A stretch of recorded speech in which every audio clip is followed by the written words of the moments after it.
Salut les gourmands, on se retrouve aujourd'hui pour une recette fraîche et gourmande avec des produits de saison, une recette que j'ai nommée la tarte rhubarbe et fraises amandine.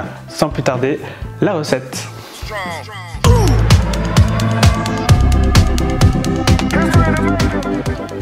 Vous pouvez retrouver juste ici les ingrédients pour cette recette et sans plus tarder, on y va.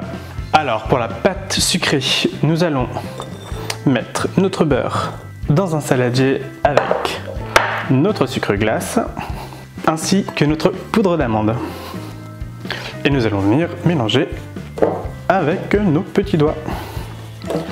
Alors petite astuce pour votre beurre, n'hésitez pas à le laisser à température ambiante pour pouvoir le mélanger plus facilement à votre sucre et à votre poudre d'amande. Une fois que nous avons une texture comme ceci, nous allons venir rajouter notre farine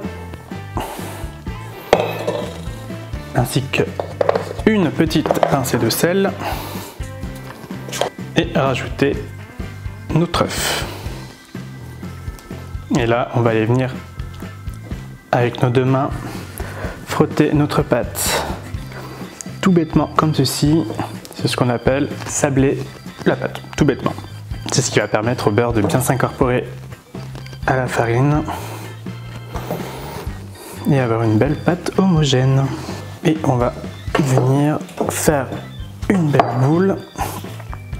Hop, une belle boule comme ceci. Et nous allons laisser reposer notre pâte 1 heure au réfrigérateur. Pendant que notre fond de tarte se repose au frigo, nous allons pouvoir venir faire notre crème amandine. Alors pour ceci, pareil, je vous mets la recette des ingrédients juste ici. Et nous allons commencer par venir mettre le beurre dans notre saladier. Donc beurre pommade toujours, donc n'hésitez pas à le laisser à température ambiante un petit peu avant pour pouvoir faciliter le travail. Nous allons ensuite ajouter le sucre glace et là nous allons venir blanchir le tout. Pareil, petite astuce pour pas que votre saladier bouge, hop, on va venir rouler un torchon, faire un nœud et hop, on va le caler à l'intérieur. Et là on va essayer d'avoir une texture un petit peu mousseuse, bien crémeuse. Vous voyez, on veut un résultat comme ceci, bien crémeux, bien homogène. Hop, de là on va venir ajouter une cuillère à soupe de sucre vanillé que nous avons fait maison. Hop, comme ceci. Et là nous allons venir ajouter nos 2 œufs.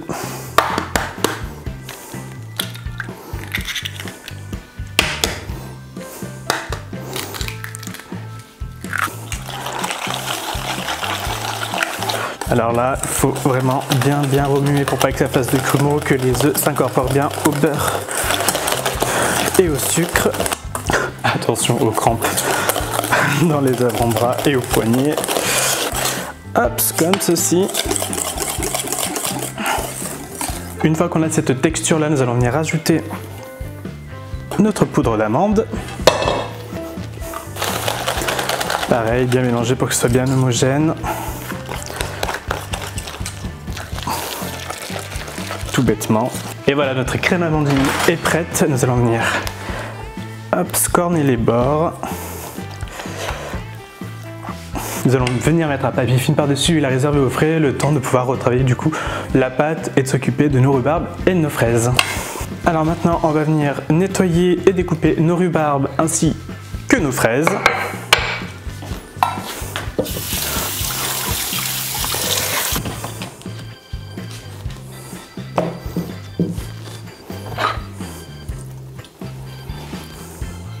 Et maintenant, nous allons venir les découper. Alors, on va enlever. Alors, nous allons enlever les extrémités. Hop. De chaque rhubarbe dans un premier temps. Comme ceci. Et là, maintenant, nous allons venir découper des morceaux plus ou moins gros selon votre préférence. On va venir réserver dans un petit bol. Et voici, et nous allons venir faire pareil avec nos petites fraises. Bien enlever toutes les queues, comme ceci. Et hop, nous allons pareil venir découper nos petites fraises Moi pour le coup je les coupe en 4, mais vous pouvez les couper comme vous voulez, vous pouvez en faire des lamelles, des petits cubes plus ou moins gros, c'est vraiment comme vous le souhaitez. Alors vraiment petit conseil, si vous souhaitez avoir une tarte vraiment avec un très bon goût de rhubarbe ou de fraise, que ce soit vous voulez un goût bien sucré, bien prononcé, n'achetez pas des fraises d'Espagne, une grande surface ou autre. Franchement, favorisez les petits producteurs locaux, allez chez votre primeur ou autre, achetez des fraises françaises, achetez des fruits de saison. Vous allez voir, le goût n'a strictement rien à voir avec les fruits de grande surface ou même les fruits congelés. Voilà. Une fois que nous avons ça, nous allons y placer au froid et nous allons venir du coup étaler notre fond de tarte. Allez hop, nous allons passer au fonçage de notre fond de tarte.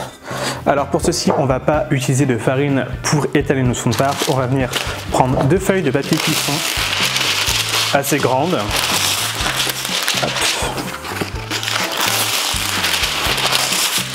Comme ceci. Ouais. Comme ceci. Et nous allons venir prendre notre boule de tarte qu'on va placer au centre d'une première. On va venir recouvrir avec la seconde. Et là, nous allons pouvoir venir étaler notre fond de tarte délicatement. En sachant qu'on est sur une pâte sucrée sablée, du coup elle risque de se craqueler légèrement sur les côtés. Quand c'est comme ça, vous revenez, vous reformez un petit peu votre fond de tarte et on y va. Alors pourquoi j'utilise 2 papiers cuisson pour étaler ma tarte et pas de la farine comme on peut voir un peu de partout? C'est parce qu'en fait quand vous utilisez de la farine va venir modifier la texture de votre tarte, ça va venir la sécher, ça va venir la durcir. Et en soi, c'est pas très bon en cuisson, c'est pas très beau en bouche. Donc faut mieux utiliser 2 feuilles de papier cuisson. Ça risque de coller légèrement, mais sans plus. Mais au moins, vous ne changez pas du tout la texture de votre pâte. Pour la pâte, il ne faut pas qu'elle soit ni trop épaisse, parce que du coup, elle cuira mal. Ou si elle est trop fine, elle va se casser plus facilement. Donc il faut vraiment trouver l'entre-deux. Et pour la dimension, n'hésitez pas à venir avec votre cercle à pâtisserie pour voir plus ou moins où vous en êtes. Moi, il m'en manque un petit peu. Donc on va encore étaler sur les côtés légèrement.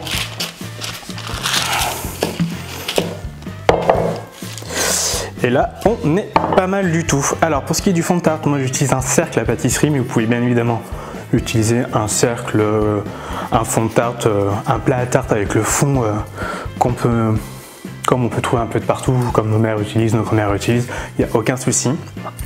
C'est parce que moi du coup, j'utilise une feuille en silicone en papier cuisson comme ceci qui a micro-perforé. C'est que du coup en cuisson, en fait la cuisson sera meilleure, la diffusion de la chaleur se fera plus facilement, sera beaucoup plus homogène.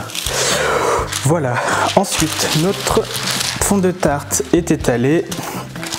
Donc là, avec la chaleur, elle est beaucoup trop molle, elle va se casser. Alors ce que je vais faire, petit conseil encore, c'est que une fois étalée comme ceci, je vais venir la placer quelques minutes au congélateur histoire qu'elle prenne bien, que le beurre refroidisse. Comme ça, ce sera beaucoup plus facile pour venir faire le fonçage dans notre fond de tarte.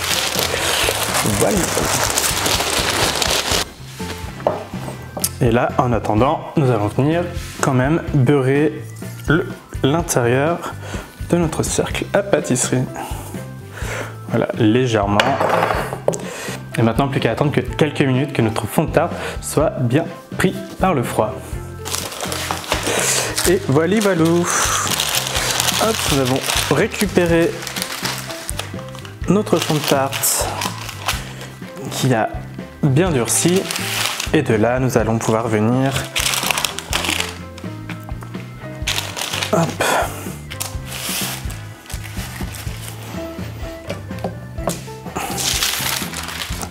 hop, ça on ira disposer tout bêtement sur notre cercle et nous allons venir appuyer sur les bords pour former nos rebords tout simplement. Bon, si votre fond de tarte est trop froid, elle risque de se craqueler un petit peu, mais c'est pas très grave. On va venir réparer ça à la fin. Et à l'aide d'un couteau, on va venir découper le surplus de pâte à ras de notre cercle pour avoir vraiment des bords à la même hauteur.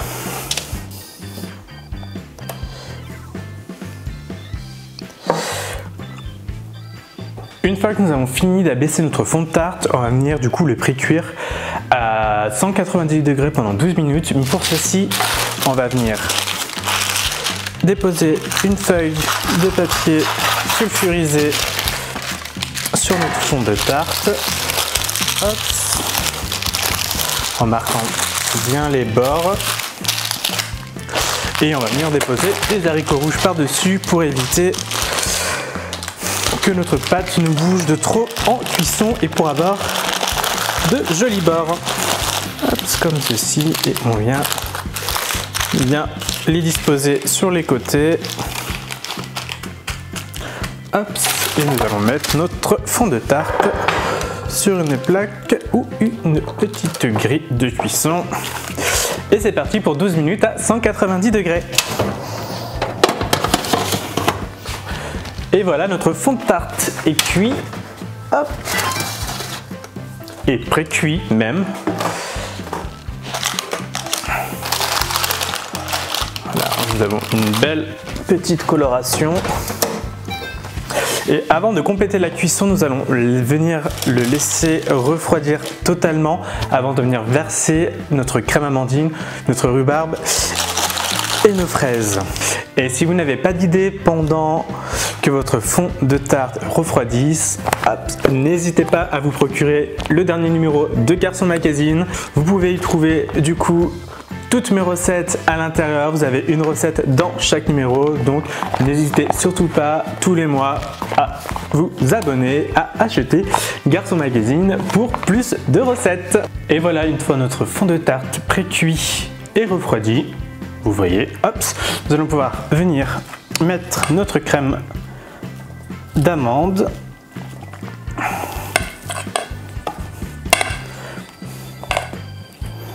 Hop, comme ceci, et on va venir la lisser pour vraiment en mettre. Alors, si vous n'avez pas de spatule à couder, vous pouvez utiliser le dos d'une cuillère ou une spatule en silicone toute bête pour vraiment l'étaler. La spatule à couder n'est pas obligatoire.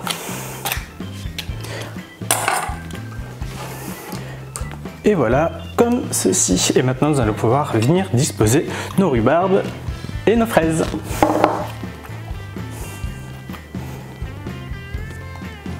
N'hésitez pas à être généreux avec les fruits. On veut une belle tarte bien garnie, bien colorée, bien parfumée. Hop.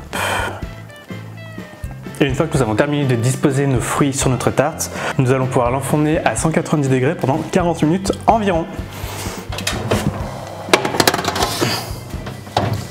Et voilà, notre tarte est sortie du four. Laissez-la tiédir un petit instant avant de la déguster. Et pour les plus gourmands d'entre vous, vous pouvez venir rajouter une boule de glace vanille ou autre, le parfum de votre choix selon votre préférence. Et voilà, cette vidéo est terminée. N'hésitez pas à m'envoyer les photos de vos réalisations, que ce soit sur Instagram, Facebook ou autre.